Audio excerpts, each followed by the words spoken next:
You want to learn to be famous, how to get into the acting world, how to have your own podcast? Me too. That's why I got Tom Malloy on. He's going to teach you all the tricks that people pay for his book for. Good stuff, man. Well, cool. I'm going to do a quick countdown here. We'll get into the mix, man. 10, 9, 8, 7, 6, 5, 4, 3. I probably didn't need to start at 10, 2, 1. And hey, what's up, everybody? Thanks for watching the show today. My good friend, one of my best friends, was in my wedding, Tom Malloy. And not only is he a triple threat, he's a quadruple threat. He's an amazing writer, as we just found out, director, producer, and probably best known as an actor. Tom, thanks for being on today, man. Thank you for having me. Yes, great. So you're currently in Rochester, New York. I am. Upstate. I have family here, and that was kind of a COVID-y thing. It was a good spot to hide out, and so yes, I'm here. And as you know, I go back and forth between here and Los Angeles all the time. So Tom, you literally wrote the book on independent film financing. How many films have you produced and acted in? Okay. So those are two different numbers, because there's films that I've produced that were, that I wasn't in, or just film, that I put together. The number of films is, I think, 18 right now. It was 17, but we kind of produced a third of a movie just recently. So I would count that as number 18. But in films, I've acted in almost 40 now. So, there's a different number there. But yeah, no, I mean, I have sales agent friends that count any movie that they sign to their agency as a movie they produced, even though they're not physically producing that. But if that, it'd be well over 100, because I have 97 films in my sales company. But really, as far as nuts and bolts putting it together, has been 17, 18 films. Yeah, you're one of the few people that, you're a serial entrepreneur, right? You wear a ton of hats. Most people are unilateral. They're good at one thing. And there's only a handful of people that I know that can wear multiple hats. Not only do you, like I said, you write, you produce, you act. You literally wrote the book Bankroll about independent film financing. You've raised millions and millions of dollars for independent films on your own and taking your career into your own hands. But you do everything really well. And I don't just say that because you're my friend, but you truly have a great way to balance things. And on top of that, you've got 3 or 4 other businesses you're going. How did you start getting into the entertainment industry, and why did you write Bankroll? Well, all right. So there's a lot of questions there. I mean, like, a lot to unpack. Like, if you go back, I started as an actor. I did a movie in 1998 called Gravesend, and we shot it on the streets of Brooklyn. We'd go up to a street corner, there'd be a gang of thugs, and we'd be like, "You guys want to shoot a fight scene?" They'd be like, "Oh, yeah." And big fights would break out. But, and I was going to college in New Jersey at the time, Montclair University. But when we were done with it, and we had improvised the whole film, we got Oliver Stone to put his name on it, and it was in theaters. Right out of the gate, Oliver Stone. What a home run, right? That's crazy. Movie. How did that come to fruition? There was the director, a guy named Sal Stabile, who's still a friend, and he went on to have a great kind of writing / show running career. He wrote like one of the best episodes of Sopranos, but then was the showrunner for like Rescue 911 and even more recently Revenge and Waco and stuff like that. But he was a kid at the time. I think we were both 18, 19. And he just, through Moxie and I guess like the right film festivals, when that was like a thing, was able to get Oliver Stone's attention to put his name on it, and get it out there.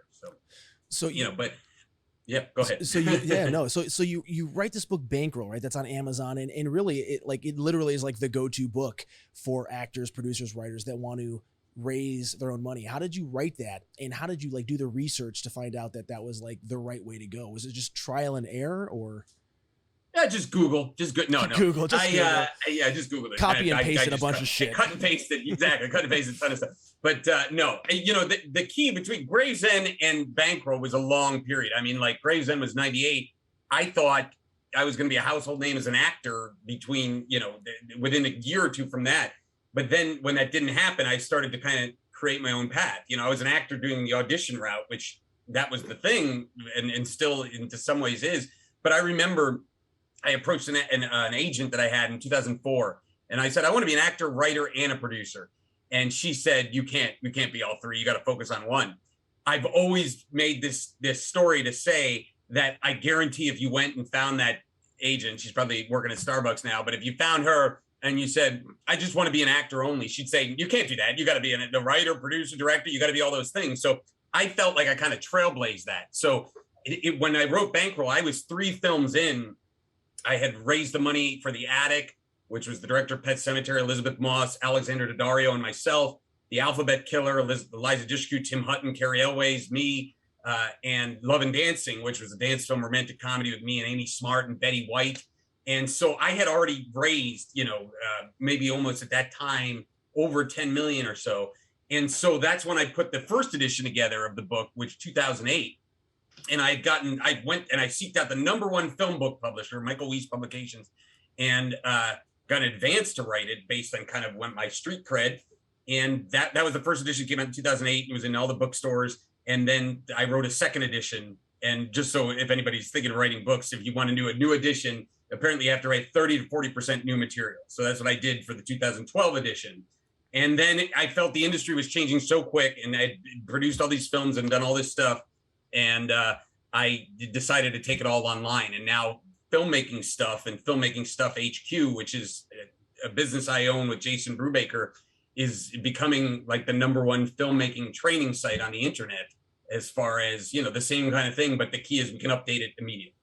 So you write this book and people pick it up and they go, hey, I want to raise money to be in my own movie. Because you hit on a great point, right? Like any business, right? If you just kind of sit around, and I think acting and entertainment industry, any success that I've had has really been through my own like hustle, whether it was Human Weapon or stuff like that, finding agents. A lot of people get kind of lazy. They sit around. The idea of acting, right, is sexy. You're going to be on TV and you're going to make all this money. And first of all, like, people don't realize, like, in the beginning, there's so not a lot of money involved in the entertainment industry until you're commanding those salaries.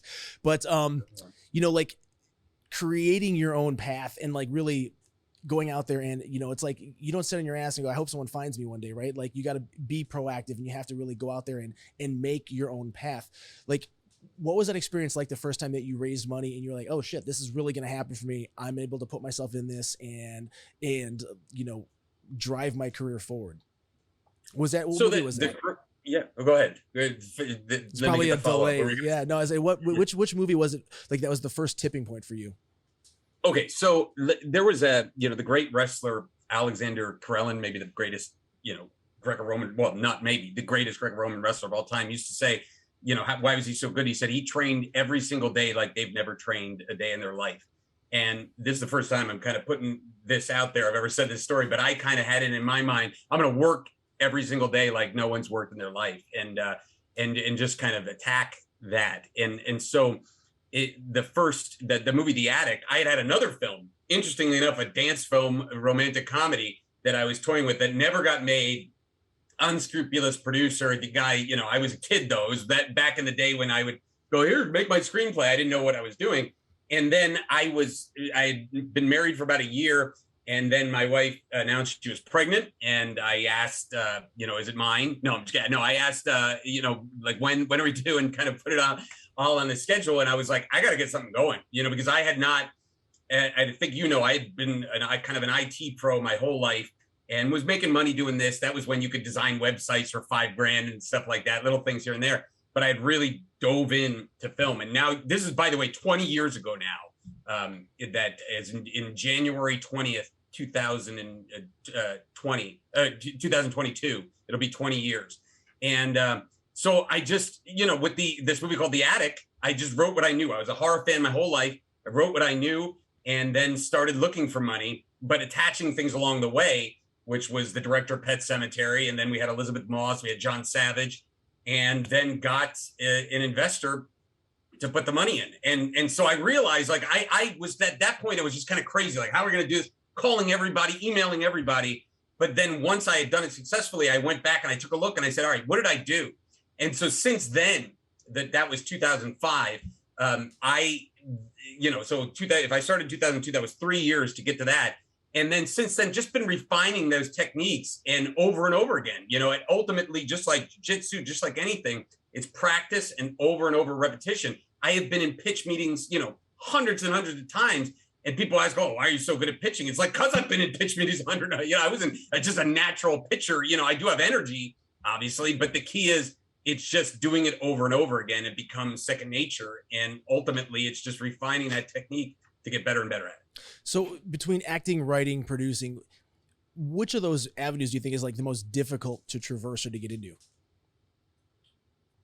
That's a good one. I mean, producing is extremely tough because it's more of a nuts and bolts type of thing, and it's a skin of your teeth type of thing. I think acting has a low barrier to entry these days because anybody could just take a camera and shoot something. To make a career as an actor only is very difficult, especially in this day and age when everybody can do it now, So I would say ultimately on the producing end, there's steps that you could take. And I know a lot of producers that just, were in the right place at the right time and may not be the smartest individuals in the world or the sharpest individuals in the world. But the actors that are successful have to be really savvy and also hit a kind of streak of luck. Like I'm not sure that if you just were persistent enough as an actor, would that lead to a successful career? I don't know. But I do believe as a producer, if you're persistent enough and you work hard enough, it has a result. Yeah, if that answers your question. Yeah, I mean, and really, that's just changed in the last few years, right? Maybe call it the last, maybe since 2006 or 7, since YouTube and all these channels really became prevalent. I mean, I think the average viewer now is spending more time watching the Netflixes, Hulu's, HBO Maxes.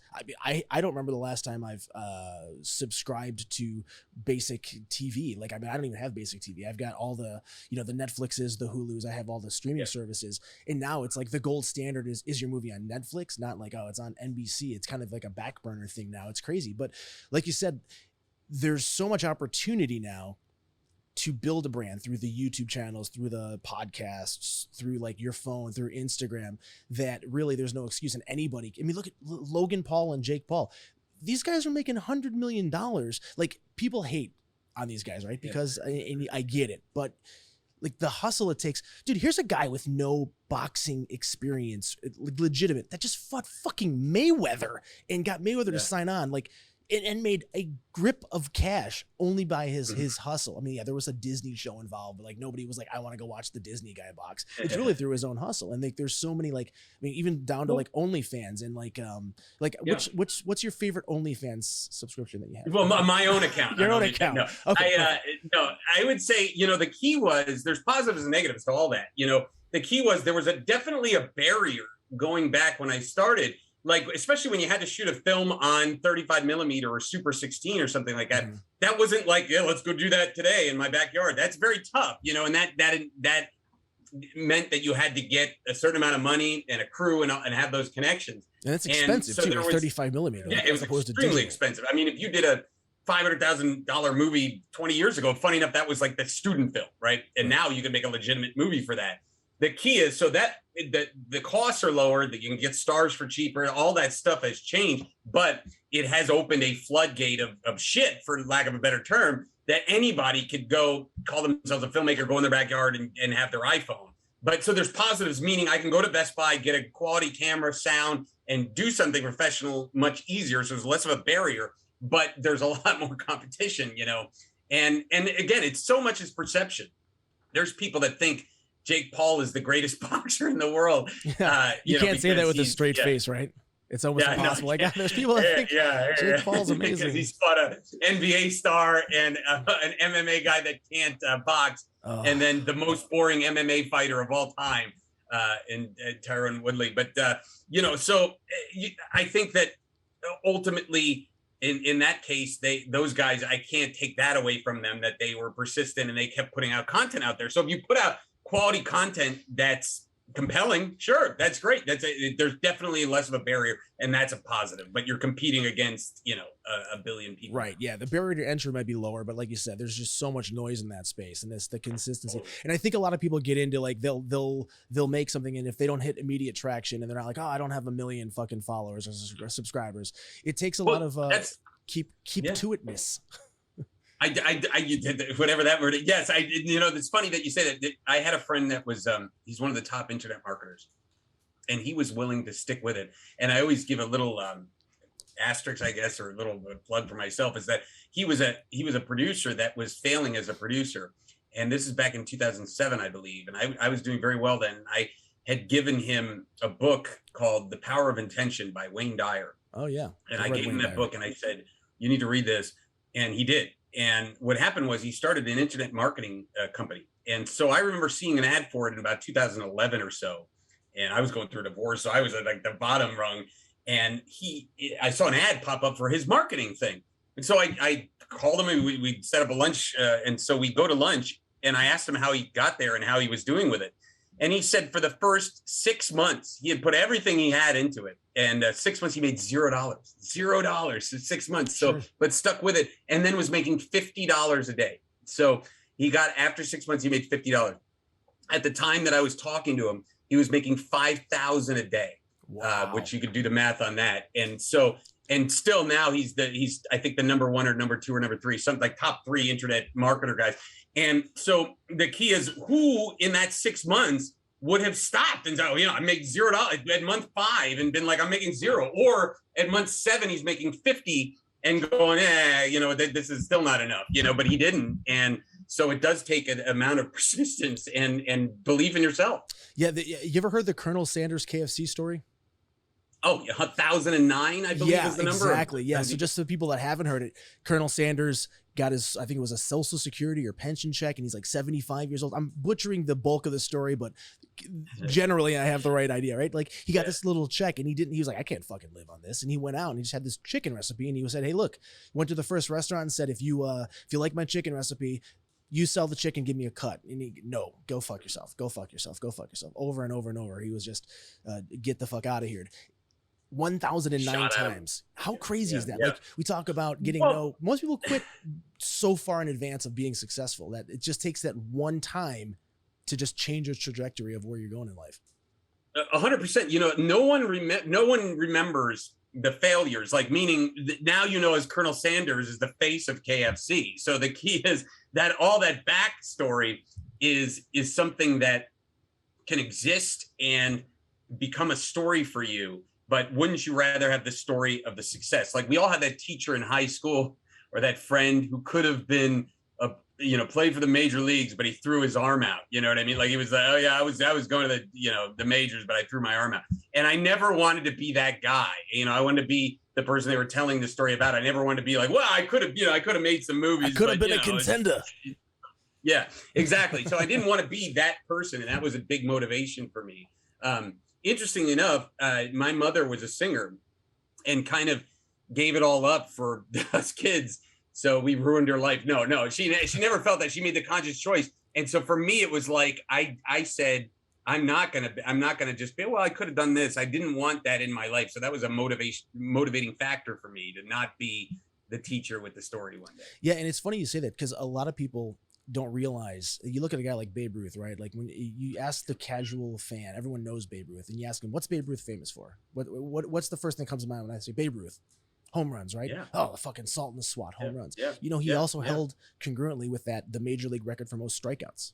Like he was not only the best baseball player, he was arguably the worst at the same time. But people remember him for the successes, and that's, you just got to keep pushing, man. You got to go through there and just got to keep fucking banging those doors down and just constantly stay at it. And like arguably the entertainment industry is probably one of the most difficult things to really get in, because there's not only is there a lot of noise, but let's go back before you had the ability to really do your own shit. You look at like an audition for something like NCIS, right? And they send out an audition, you get 400 submissions for 7 lines. They see 30 freaking people, and you got to go drive 3 hours back and forth. Then you get a call back and you're driving an hour and a half, and then you're sitting there and waiting. And then you finally book this gig and you made $500. 20% went to an agent, 30% went to taxes. And you're like, God, do I really want to do this anymore? Like you really have to have the drive, because it's difficult to get into the industry, and it's really difficult to be successful in the industry. And unless you're doing stuff like you are, like you're writing, you're producing, you're taking your career in any path, right? Like even if you want to own a restaurant or a bar, you can't just sit and go, I hope somebody fucking opens a bar and puts me as the owner. Like that's never going to happen. But people do that in the entertainment industry all the time. So yeah, that's it's crazy. You have to, when you're talking about that actor thing, in any of those professions where it pays very little initially, you have to have some other kind of income stream. And I never wanted to be working at a restaurant or Starbucks or something like that and saying like I'm an actor. I wanted to be able to have. I don't think you're alone in that boat. I don't think anybody wanted to work at Starbucks. Yeah, nobody. And so, like, they had to work at Starbucks and say I'm also an actor. Yes. But yeah, I don't take anything away from them if that makes them happy. But most of the ones that I know are depressed doing that, And so to me, it was like, I wanted to get to a point where I could create my own opportunities and not have to worry as much about income. And that was a big thing for me, you know. But then you put yourself in a space where, like, I mean, I don't have an agent, I have a manager, but I've never, I mean, I've had mid-size agencies, but most of the time, even on the CAA level, and I'm not, you know, because obviously if they have the big stars, those are the big ones, but on the big agency level, they wish they were doing stuff like me. Some of them want to be making films and producing and raising money, and they don't know how. So it's just like, I'll be interviewing with them and it's like, yeah, I'm more powerful than this person is now. And that's an interesting feeling is all I'll say, but it comes from creating those opportunities. But you have to do it with ultimately you have to be able to bring it talent wise. So if you're not there as an actor and you just kind of jump in this pool of raising $2 million for a movie and you're going to put yourself as the lead, how much training have you had as an actor? Are you a black belt as an actor? You know what I mean? Or if not, if you're a white belt as an actor and then you raise $2 million and you do this movie, that is going to be a big mistake, you know? So in every situation, you have to arm yourself with, you know, as much training and as much ability, and really zoom out of your life and say, can I do all these things, and know what you're good at? Yeah, no, I think that, like, that you hit the nail on the head, you know. And I think that being aware also of, like, the type of actor you are, and being, like, brand awareness and conscious, you know, like, look, the average person unfortunately gets into entertainment because they see the glitz, the glamour, the celebrity, the fame. We don't have royalty in the US. We have the Tom Cruises, the Nicole Kidmans. That's probably yeah. dated a little bit now, but you know, we have those the celebrities are the people we look up to, and they make all the money and they have that lifestyle. But the work ethic and what you don't see is all the time, effort, and commitment and team and leverage, and you got to get fucking lucky, man. Like, I don't care how talented you are. There are people that are infinitely more talented or better at something, and you know, you have to get lucky to get an audition. I've talked to casting directors, and sometimes it's as arbitrary as, well, why didn't you cast that guy? Oh, he looks like my wife's ex-husband. Fuck that guy. Yeah. I've literally had a casting director told me that, like, oh yeah, he looks like my wife's husband. So either you walk in and it's just like, no. So it's like, from a casting point of view, right? Like, if you get a casting breakdown and it says, I'm casting for a biker, in your head, you instantly start to form this idea of what a biker looks like. So you can have someone come in from Juilliard who's the best actor in the world, and if they're like, hello, I'm a biker, look at how I do my Valkyrie bike, you're like, nah, this ain't a biker. You want the drunk, hungover guy with tattoos and a big beard and a leather jacket, I'm a fucking biker, you know? So, like, you kind of have these preconceived notions, and one of the tipping points for me going into auditions was realizing you just don't get in your own fucking way, because so many of the times you get so in your head, especially when you have littler auditions, you got like one line, you're like, how do I make this line so important? Like, the line is, here's your coffee, sir. Just, they want you to come in and just not be, you're not the star. Just, here's your coffee, you know, like, just realize that so much of the decision is made before you get in that room. Yeah, 100%. And you made the biker thing. I always think of the scene from Super Troopers where she says the two from the rival cop agencies, the guy and the girl, are going to meet each other, and in disguise, they see dress as a biker. And he walks in and she's got the leather and all that stuff. And he walks in, he's got like the Tour de France type biker uniform with the like tight hair. And they both look at each other like, yes, biker. Biker. You know, and I thought that was so funny because it's like, it could be interpreted in different ways. You know, like, you're a biker, like, am I Lance Armstrong, or I am like some Hells Angel? And, but ultimately, yeah, we've all been there. I've used the story a lot of you going into MMA auditions, and they want an MMA fighter, and you can take anybody in the room, but here's all these jacked bodybuilder guys, and it's like, they're going to get the role because of the archetype that people believe an MMA fighter looks like. They don't look like Jason Chambers or Justin Gaethje or somebody like that in their head, you know. So that's a problem. I mean, I've had the same thing happen to me in auditions prior to becoming whatever I became. But I remember one of these cold case things where I was auditioning for the lead of the episode, but they'd already cast the old version of me. And he was like, wow, that was an awesome audition. Hang on. Goes and gets the headshot of the guy that they cast, and was looking at that and looks at, and kind of back and forth, and said, nah, you don't look like the guy. And I'm like, well, what are you gonna? I'm like, oh, great. At least I know now I'm not getting the role. But so you can't prepare all those things. And it's so tough, because I even have friends that you probably mutual friends with you that are celebrities to an extent, soap stars, TV stars and stuff like that want to do every role and feel that they have value, but intrinsically, you know, when you get on the other side of it, the sales side, you go, well, they don't have value here, and we need to put this name in that's going to trigger these foreign sales and stuff like that. And there's so many factors you realize afterwards that go into casting a movie besides just being a good actor. That's not, I mean, unfortunately, that is in some ways a dime a dozen. Yeah, and you hit the nail on the head, right? Like you have to understand the totality and the economics of it, right? Because like you said, I mean, like I remember when the pandemic is just like so prolific. Everything in my head now is filtered to the fucking pandemic. When the writer's strike happened in like 2008, I remember being like, everyone that was doing feature films was now suddenly doing like guest stars, and guest stars were doing like co-stars. So like I was in the room with guys that I'm like, I am not booking this fucking role because Ryan Reynolds is so I can have the best audition ever, right? But the reality of it is like Ryan Reynolds is going to bring in $5 million in like foreign sales. Jason Chambers is going to bring in a Slurpee. Like nobody. And you know what? It's a great point, because I remember auditioning for a 1-800-CALL-ATT set of commercials, and I was nailing these. And it was one of these things where I had like 2 callbacks, and every time people in stitches, right? And then I'm calling my manager at the time. I'm like, what? Am I getting that or what? And I found out it went to David Arquette, who was huge at the time from Scream. And when he did the commercials, he made it like annoying. They were like embarrassingly annoying, not funny whatsoever. So I look and I go, I would have nailed that and made it funny, but they chose the star name. And then eventually Carrot Top took over. So, I don't know where that went. But you can't, it's always a tough situation where they obviously cast David Arquette because they were, in search of the money. But, but it happens all the time. The fact that they'll put, Robert De Niro, the most Italian guy ever, as the lead in The Irishman, you know what I mean? Versus like Brendan Gleeson, who looked like the actual guy and, is just as good an actor in my opinion, but De Niro is the name De Niro. So it happens on the big levels. What's his name? Liam Neeson auditioned for Dead Poets Society, and he was probably better than Robin Williams, but they had Robin Williams. Yeah. I auditioned for, I think it was, I don't know if it was 4 Christmases or what the heck it was. It was, I think Jon Favreau directed it. And, God, what I can't think of his name now off the top of my head. He's like a huge actor, 6'4", who was in like tons of comedies. What's his name, Vinny? Vince Vaughn. Yeah, thank you. Thanks, Cheech. Vince Vaughn is in it. So I auditioned, and it was, like you said, it was MMA Guy. So like all these like 75-year-old agents were like, oh, you do MMA also, so you're going to be auditioning for MMA Guy. Well, let me tell you right now, like the average cast director does not think that like Jason Chambers looks like MMA Guy. They want tattooed, bald guys, the piercings. They had especially back in like 2006, 7, 8, there was a completely different perception of it. And, obviously I didn't book the role, and I'm like, I wonder who the hell booked that role. Do you know who ended up booking the MMA fighter role? Jon Favreau. I'm like, you directed it. He put himself in that role as like MMA fighter.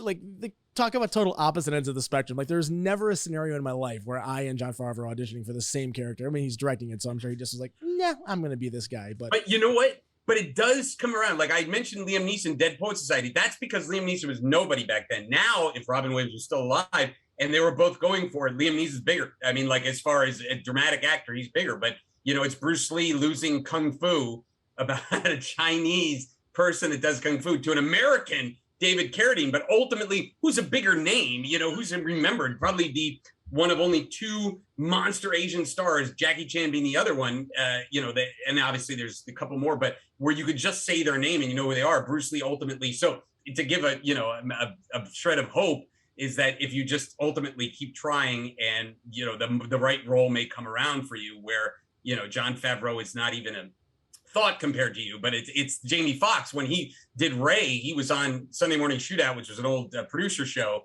that was great. He said that they wanted, who are they saying? They wanted Don Cheadle, or they wanted somebody else, a couple of different guys that were bigger. And then now who's bigger now? Jamie Foxx at that point won the Oscar. So then ultimately it always turns around if you keep at it, Yeah, you just got to hustle. I remember when I was in a meeting at Abrams Artist. I won't mention the guy's name, but mainly because I don't remember it. And I was in a meeting with their commercial department, and Hulu was like really the one of the first online platforms for movies. And it was, the shift was just beginning to start. People were watching Hulu. And I remember asking them, so how do you think this is going to impact like the television industry with these online platforms? And I remember him just laughing, going, Hulu's not going to be around in 2 years. He's like, they don't know how to monetize that. He was so dismissive. And I was like, really? Because like technology and like things like that are ever evolving, and people are always finding better and more efficient ways to do that. If you look at even like using the internet, the average person was using a laptop. Now 95% of the people are accessing the internet on their cell phone, right? So like it's crazy to me to see how things change and how much more efficient. I mean, my buddy Chris Headshots, for instance, he's like, you've gotten headshots done, right? And it's, you go there and it's a 3-hour process and you're there forever. You got to put on all this crap and shit. And it's a big process. I came in with my buddy Chris. He's got this awesome setup. He can get it in and out in like 15 minutes and get like 150 looks. And he's got Gary Vee that he's shot and a bunch of people. And it's just so much more efficient when you do those things. You know it, being in the Bitcoin world, you know that it's like that famous article that was like, the internet will never replace fax machines, or whatever it was. It was like, or the email will never replace fax machines, something ridiculous like that. But there's always and how many people have said Bitcoin are never, it's a fad, it's dropping the pan, as they're watching it climb and climb. So yeah, if you're resistant to that, it's a big mistake. And I just think that's great that the guy told you Hulu was going to be around in 2 years. And it's like, he's probably working at, he's probably working at Starbucks with your old. Yeah, everybody apparently ends up there.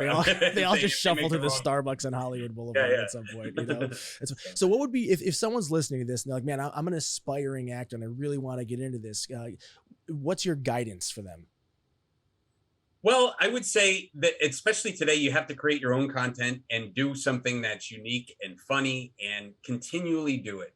That's the key, is that if you think that it's, I'm going to make one good video and then see where that goes, that's the mistake that doesn't exist as much anymore. Obviously, there's lottery tickets. Somebody made one video and it went nuts and, all that stuff. And you always hear those stories because they always publicize the lottery tickets. But using a lottery ticket as your business plan is never a smart move. Like, saying, I'm going to get rich one day. How? I'm just going to keep playing the lottery. Like, most likely you'll die and you'll never win the lottery. So I would say create content and put it out there and regularly do that. But at the same time, concurrently be looking for any opportunity to be in anything, to be in films. I've almost never turned down a role if people ask me, hey, would you like to be in this? Now, obviously, a little bit more discerning, almost more for money's sake and time than the desire to be in everything. But early on as an actor, be in anything that somebody will put you in, do it and do it well and put your A game, bring your A game. Don't phone it in.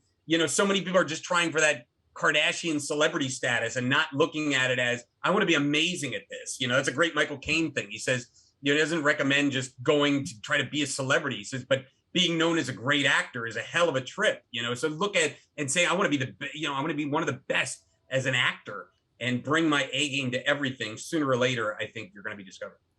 So talking about being discovered, I remember when I first moved to Los Angeles and it's very, it's easy to get starstruck, right? Because we're always like, we look up to the people that we want to, emulate their careers. And I was in Target. And, this is like literally the first week I was there and I'm just buying some bullshit. And behind me was Adrian Brody, who had just come off of winning the Academy Award for The Pianist. And he's buying toilet paper. And I'm like, oh, he shits too. That's so cool.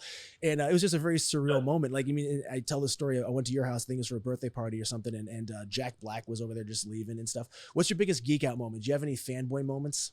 Being able to be in this entertainment industry. That's a good one. Well, mine is very interesting because it funny enough, and I'm, I don't want to say this for any other reason that, because it's great. I do obviously geek out on anybody that I'm working with, but I've never looked at any actor and put them in anywhere above me at all. In fact, most of the time when I see famous actors, I'm like, I'm better than that guy. Like literally that's in my head every single time. I'm like, I'm so much better than them, and so that's always been in my head that I can put my A game up against anybody and bring it and be better. Right. But the geek out moment for me was meeting the producer, Robert Evans, who was, to me, the greatest producer of all time.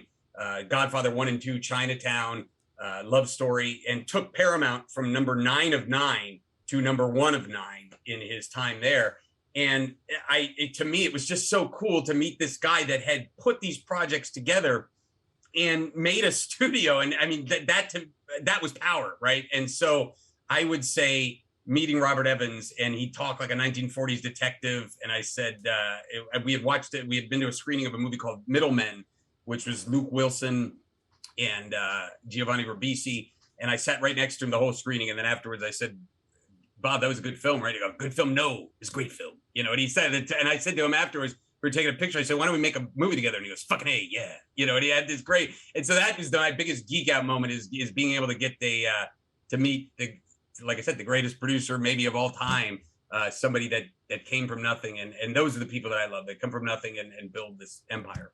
Yeah, it's crazy. You know, when people would come visit me in Los Angeles, the first thing they'd ask is like, "Oh, where can we go to see celebrities?" And I'm like, "Target, Walmart." Like that's like, like they're not just like hanging out in front of their house on the tour bus. Like, "Hey, you going by Tom Cruise's house? He's just watering his grass." Hey, that's like Tom's. But you know what's cool is that is a thing. You know, I remember talking to some people that were especially in small towns that think that it's too much to be able to get those people as a peer group and friends. And I never had that feeling in my life, but a lot of them do. I remember talking to, my mother-in-law when we were living in the hills in Sherman Oaks. And I said, you know, something about Beverly Hills. And she goes, "Is that like all roped off?" And I go, "What?"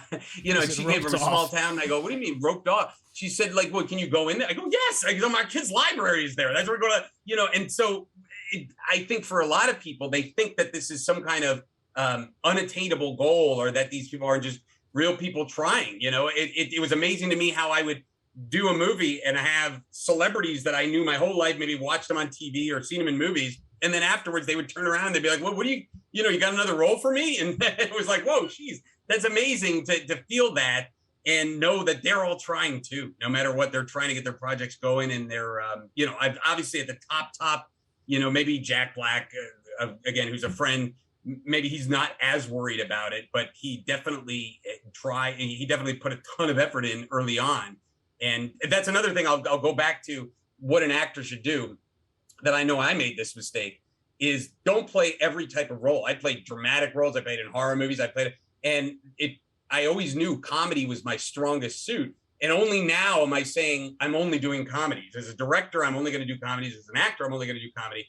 And that should have been from day one. I should have tried to turn down everything. So meaning, if you're an actor and you're going, "I want to do horror movies," only do horror movies. Don't do dramatic stuff. Don't do comedy. Only do that. And you'll brand yourself. Because if I say Jack Black, you know, oh, I got to roll for him, because you know his type, right? But he didn't play all over the board. And very few actors that have done that. I can think of Gary Oldman, Daniel Day-Lewis, that maybe have done all types. They're not A-list stars. They are, but they're not monster names because they did not have one type. And it took them a while to get there. Yeah, even like the Jack Blacks and the Kevin Harts of the world and stuff during the pandemic. I mean, those guys are huge names. Everyone knows those guys, but they both still are on YouTube, TikTok, Instagram. They're creating content. They're still going out there and they're still pushing their content forward. It's like, it's so important, and you got to have that hustle and drive. There's so many people that like, they're flooring it in neutral. You know, they're driven, but they're not going anywhere. One of my favorite things as an actor is I used to tell this story when I'd say, like, who makes more money on the top level, a doctor or an actor? And obviously it's an actor. And one day an actor can make more than a doctor maybe their whole career can make, right? So, but I would say, but how long do you think it takes to be a doctor? And they would say, you know, well, you got to go through college, and you got to have residence, and all together about 10 to 12 years to be a working doctor. 10 to 12 years. But then you have heard it, and I've heard it. I've heard actors be like, "Yeah, I gave the acting thing a try for like 5 months." It's like, but wait, you gave the acting thing a try for 5 months. Like, that's not a commitment. Like, to me, every year I'm thinking, all right, this is my year. I'll be 80 years old. They'll be wheeling me into an audition. I'm like, this is the one, this is the year. You know, so to me, it was always like, never stop or never give up, and look at it as enjoy the journey. That took me a while too, before I said enjoy the journey. It's easier when you're making money doing it. But the bottom line is you have to be in it 100%. You got to be in that pool instead of dipping your toes in the water. Yeah, you talked about comedy and stuff, and that's one of the conversations that you and I have had off screen too, is that like, I've been, you know, we've been friends for many, many years, and I've read other screenplays of yours and watched your work, and we just wrapped that movie Ask Me to Dance, which was the first comedy that I think you wrote, directed, your first shot of directing and acting in, and I was like, why the fuck have you not been doing comedy now? Like, this is so your niche, like, you're so good at it naturally, you're writing at it so good, your you know, your sense of timing is great. Did you just have like an epiphany, like, fuck, I should be doing comedy? Or how does someone find out what their genre is?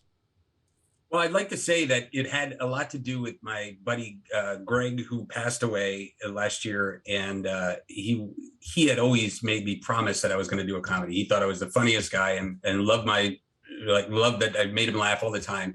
And so it was partially, that's when it kicked in to me, and I said I have to do that. But ultimately, if I would say, I don't want to say it was a mistake. It was that I didn't brand myself in that originally, but it was also part of trying to make a living in this business and going, well, horror movies is easier to get going. And now I got that. Let me double down on that. And then, okay, then this dramatic opportunity came along. And then other producing, opportunities came along that fell into my lap. Like I made 2 LGBT films. And obviously I'm super sympathetic to that, to the LGBT people, but I'm not gay, and so the key is the opportunities were there, right? And so I just went and kind of dove into those opportunities. And that's something that as I get older and more successful, that I'm not doing as much of. I'm not, if somebody calls me up and I got this great horror movie, it'd be very tough to get me involved these days, especially when you realize that time is your most valuable commodity. I don't want to be a part of every project anymore. And I showed you the book that I'm reading called Essentialism from Greg McKeown, and that's kind of what it is focusing on the things that you want to do the most and what you're best at. But that was a big thing for me, is going back. And I mean, one in my life and saying, I only want to do movies. I'm not, you call me up with the best real estate opportunity or something like that, I'm going to go, great, that's awesome, man. Not for me. I only know movies. And so I was able to focus on that. But now it's like even getting more and more specific and niche is the way to go. So it was a mistake in a way, but a lot of good things happen on the way, thankfully, and ups and downs. And I guess it's all part of the journey. So part of that journey was you just finally directing after years and years and years of being on the other side of the camera. We just wrapped, like I was saying, Ask Me to Dance. How do you feel that went from a directing point of view? What were some of the challenges that you faced going into that? It was a train wreck. No, I'm just kidding. No, it was awesome. Look, if anybody can produce 16 movies before and then direct on their 17th movie, I would give them that advice, because I knew what I wanted. And I mean, you probably saw it on set where I would cut scenes off, or I'd say, we don't have to do these close-ups. It's not going to use them. Like I had it in my head what I wanted. And so that comes from being on set and content, over and over again. And again, just experience, and then going, this is what I want. So the challenges of directing, look, everybody's going to have their own thing. To me, it was the dialogue and the timing. That's my super comedy strength, is the actual jokes and the timing of those jokes. I'm still not a camera angle guy. I don't know, let's shoot this in a Dutch angle, blah, blah, blah, and do all these things. But you rely on people that know that, and we had Pascal Combs-Canok, who's a great cinematographer, and I work with him a lot. So the other aspect of success would be to partner with people that can fill in the gaps of what you're missing. And that's a huge way to success. If you're thinking right now, you don't know how to get to the next level, partner with somebody that's on that level and with the level you want to be at. If you can, do whatever it takes to partner with that person, and your career will turn around very quickly. Yeah, that's probably one of the challenges that I had in business was I can tend to be a little bit of a I got to do everything guy, right? Like, and it's hard sometimes to just one of the hardest lessons I learned was you just got to have good people in place and leverage other people's time, ability, whether it's resources, financially, or whatever the case is, and let them do their thing, creatively or otherwise. And it's so important. Like no person's an island. Nobody becomes independently wealthy because someone has to buy, purchase, utilize your product, your service. And it just really does come through. Like, I think the number one reason people fail in business is they just stop trying, period. Like 1,008 times. Or they are in a billion directions, right. And if I was to, there's movies pitched to me, I'm not kidding, almost daily. Like I probably had 2 today pitched to me from either screenplay or, they wanted me to jump in on a role or something like that, meaning like that's a hook that a lot of people. Well, they try to say, like, hey, we got a perfect role for you, thinking that I'll come bring the financing just because they dangled the carrot of a role or something like that. And early on, I jumped at everything. Every single thing I would jump at. Oh, yeah, they got to do that one. And now I'm so much more discerning. Like I recently had 2 different friends pitch me on a project that were layups in a way, family type content. And that could be made for X and probably get double X on that, and I'm not talking about huge, but let's just say made for 300 and return 600. But in both situations, I was like, there's nothing exciting about this movie. There's nothing funny. There's nothing really cool. And I went and I shot both down. I said, no, I'm not interested in that, because And I know 15 years ago, guaranteed, I went, oh yeah, let's do it. And kind of put all my energy all over the place, but you only have a certain amount of energy. And thinking about, focusing that energy versus putting it in 50 directions that's a huge mistake. You'll never get there, but if you want to go to one location, you can focus that energy. That's the best way you should do it. So you should be discerning 100%. How's the jiu-jitsu growing? Just want to touch on the BJJ for a second. I know you trained. We met, I think, at Eddie Bravo's, or we trained at Eddie Bravo's together. We met on a red carpet. And are you still training? No, we met in a celebrity poker tournament. That's right. Eric Days. Yeah. And Eric Days. But no, of course, yeah, still training all the time. It's the key is you got to be, that's another thing where you have to be efficient. As you get older, I'm in pain all the time. But what my thing with jiu-jitsu has become a great escape for me. I want to get my black belt before 2025. That's a personal goal of mine. And I'm a purple belt now. And the key is with jiu-jitsu, I mean, I love the science of it, but I think I also love the escape of it. When you're at jiu-jitsu and somebody's, especially when you're rolling and somebody's trying to choke the hell out of you, you're not being like, oh, I got to get back to that email. And the joke is that has happened to me at times where like, you high five the person you're about to roll. And I'm like, shit, did I call that guy? And then suddenly I'm getting like tapped out. And I'm like, oh, idiot, like focus on this. So I think jiu-jitsu has become a great escape. And as long as I can keep doing it and not break anything or hurt myself, it'll always be that for me, a nice just escape. And as you get better and better, obviously it's a lot easier to justify, when you can smash guys. Yeah. When you're really good, you can actually send emails while you're rolling. You can just be mounting. Yeah, no, that's not at your level. You've done that many times. You've been on your phone while you're rolling with me. Passing guard while on a Zoom call. It works. Multitasking. That's so important. But I think, you hit a key fact that, or you said something that I think is really prolific. I think that most people get into most businesses because of the end result of the financial component, especially in the entertainment industry. They're like, oh, there's all this money involved. I want to be a rock star. I want to be a celebrity. I want to be a doctor. And they don't do it because they enjoy the process. You need to be addicted to the process. You need to find what you're doing.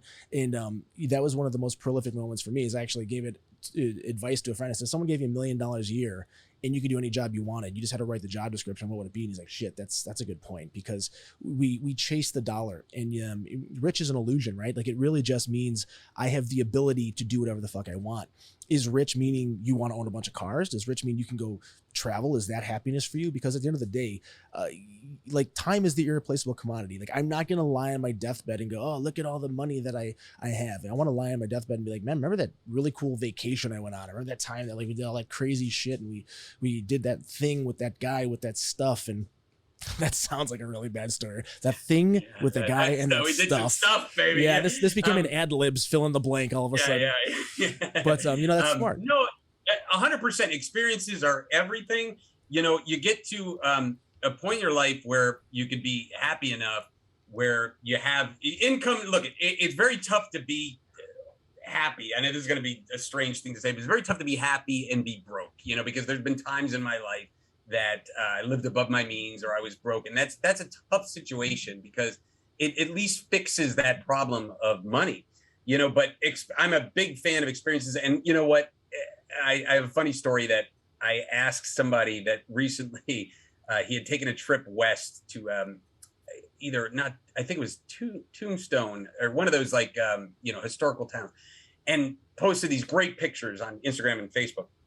And I said, I met up with him and I had a drink and I said, hey, how was that trip? It looked amazing. He said it was hell. It was like 110 degrees, didn't leave the hotel. It was the worst trip he's ever had. And I go, but your Instagram and your Facebook looks so amazing. And he goes, well, I want to be like you, where everything's positive on there. And I'm like, but that is my life. Like that is like what I do. So like, there's nothing fake about that. I really enjoy, I work hard and I play hard, as you know, and, and I enjoy both of those aspects of it. And, while I can't fly a private jet, I have done that many times, but I don't have my own private jet.